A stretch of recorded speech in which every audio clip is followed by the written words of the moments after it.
আসসালামু আলাইকুম। একটা ভালো সুসংবাদ দিতে আসছি। দেখেন 2025 সাল ঘিরে যে ভবিষ্যৎবাণীগুলো ছিল এর মাঝখানে একটা জিনিস ছিল যে বাবা ভাঙা তিনি বলছিলেন যে 2025-এ মধ্যপ্রাচ্য এবং ইউরোপের মধ্যে একটা যুদ্ধ ছড়িয়ে পড়বে। সেই অনুযায়ী কিন্তু এই যুদ্ধ এক ধরনের ছড়িয়ে পড়েছে। এবছরের শেষাংশে কি হবে জানি না, তবে যাই হবে, যদি এই ভবিষ্যৎবাণীগুলোতে আমি বিশ্বাস করি না, বাট যাই হবে সেটা আমাদের জন্য কল্যাণকর হবে। কারণ মধ্যপ্রাচ্য থেকে একটা শক্তির উদয় হবে যারা ইউরোপকে বা পশ্চিমাদেরকে একটা পর্যায়ে গিয়ে শাসন করবে।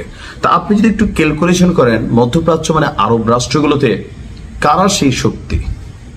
সৌদি নেভার, দুবাই নেভার, কাতার ভেল নাই, কারণ এরা 10টা আরব রাষ্ট্র তো মার্কিন ঘাঁটি আছে। তাহলে কে? সেই ইরান। ইরানকে নিয়ে আমি আপনি যে আলোচনাটা করছি শিয়া সুন্নি আরো নানান ধরনের, কিন্তু ভাই দিন শেষে ইরানের পরিচয় বিশ্বের কাছে একটা মুসলিম কমিউনিটি বা মুসলিম কান্ট্রি। তো যুক্তরাষ্ট্রের পররাষ্ট্র নীতি নিয়ে গবেষণা করা অলাভজনক একটা সংস্থা হচ্ছে কুইন্সি ইনস্টিটিউট ফর রেসপন্সিবল স্টেটক্রাফট।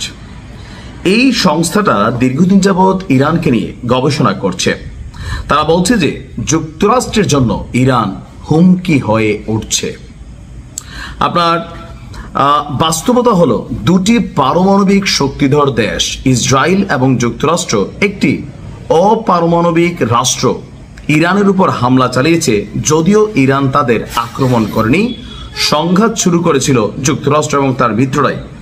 এই হামলা একটা জিনিস সামনে নিয়ে এসেছে যে আমেরিকা এবং ইসরায়েল যৌথভাবে তাদের পারমাণবিক কর্মসূচিকে গুড়িয়ে দেওয়ার জন্য অথবা নিশ্চিহ্ন করার জন্য যতগুলো অ্যাক্টিভিটিস নিয়েছে কাজ হয়নি।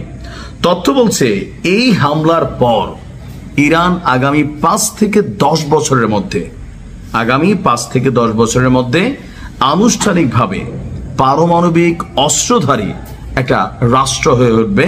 গবেষণা তাই বলছে। ইসরায়েলের সাম্প্রতিক হামলায় ইরানের সামরিক বাহিনীর প্রধান মোহাম্মদ বাঘেরি, আইআরজিসি প্রধান হুসেইন সালামি সহ একাধিক শীর্ষ সামরিক ও নিরাপত্তা কর্মকর্তা নিহত হয়েছেন। ইরান বলছে হামলায় 6 জন পরমাণু বিজ্ঞানী নিহত হয়েছে। কিন্তু বাস্তবতা হচ্ছে যে আপনার পারমাণবিক স্থাপনায় এই ধরনের হামলা যেটা আমেরিকা করছে, ইসরায়েল দিয়ে করছে, সেইটা বেসিক্যালি ইরানকে আরো দ্রুত পারমাণবিক বোমা তৈরির পথে ঠেলে দিবে। এই হামলা মধ্যপ্রাচ্য জুড়ে পারমাণবিক কর্মসূচিকে আরো বেগবান করবে। মানে শুধুমাত্র ইরান না, আরো যে রাষ্ট্রগুলো আছে সেই রাষ্ট্রগুলো তারাও আস্তে আস্তে এই পরমাণু শক্তিধর হয়ে ওঠার প্রতিযোগিতায় নামতে পারে। এর মাঝখানে প্রথম সারিতে যারা আসবে এর মধ্যে নাম হচ্ছে সৌদি আরব।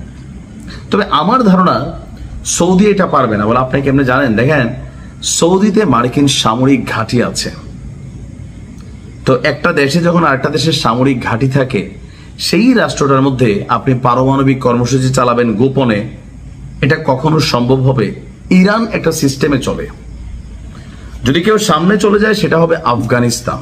আমি অ্যাডভান্স বলে গেলাম আজকের দিনে। পাকিস্তান তো আছেই, বাট আফগানিস্তানও পরমাণু নিয়ে তারা কথাবার্তা বলছে।